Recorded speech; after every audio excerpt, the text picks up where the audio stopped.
The 40-hour work week was created in 1926 for factory workers, not for modern knowledge workers who spend most of their time replying to emails, joining meetings, and sitting in front of screens.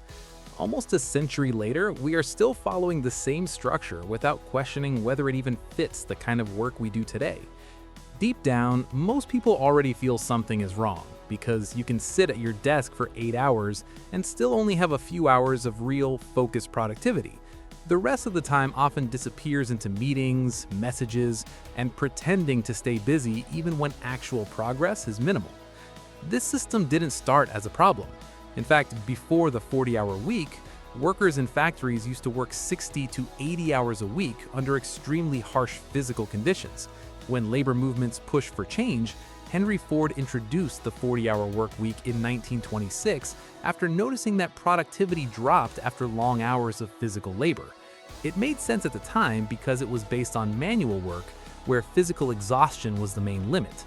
But the mistake was taking that same number and applying it to mental and creative work, which follows a completely different pattern of energy and focus. In modern office jobs, research shows that the average worker is only truly productive for around 3 hours in an 8-hour day. The rest of the time is filled with low-value activities like unnecessary meetings, repeated checking of emails, switching between tasks, and trying to look engaged. Most people don't even realize how much time is lost because it has become normal behavior in almost every workplace. Instead of measuring output, the system measures presence, so people naturally learn to act busy rather than be productive. At the same time, working hours have quietly increased beyond the official 40-hour limit. Many full-time employees actually work closer to 47 hours per week, and salaried workers often go even higher without extra pay or recognition.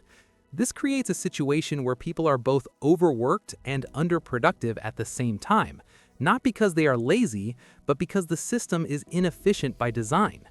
Long working hours also come with hidden costs.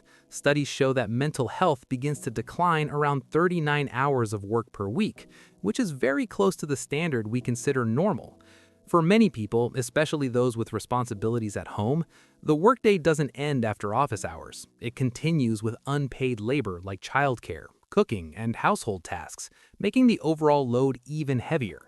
Over time, this constant pressure leads to burnout, stress, and emotional exhaustion. Remote work was supposed to fix these problems, but in many cases it made them worse. The boundaries between work and personal life disappeared, and now people are expected to be available almost all the time. A quick message at night turns into ongoing communication, and the feeling of being off work has become harder to maintain. Instead of reducing workload, many companies simply shifted it into the home environment. One of the biggest flaws in the system is that it rewards time instead of results. If someone finishes their work early, they are usually given more tasks instead of more free time. Meanwhile, someone who takes longer to complete the same work may be seen as more dedicated. This creates a cycle where efficiency is not rewarded but rather hidden or ignored. However, experiments with shorter work weeks have shown very different results. In several trials, companies that moved to a 4-day work week saw higher productivity, lower stress, and improved employee well-being without reducing output. People became more focused, meetings became shorter, and unnecessary work naturally disappeared because time became limited and more valuable. The resistance to change is not mainly about practicality, but about mindset. For decades, we have believed that more hours automatically mean more productivity, even though real-world data suggests otherwise. Some industries do require traditional schedules, but for many office-based jobs, the system is outdated and inefficient.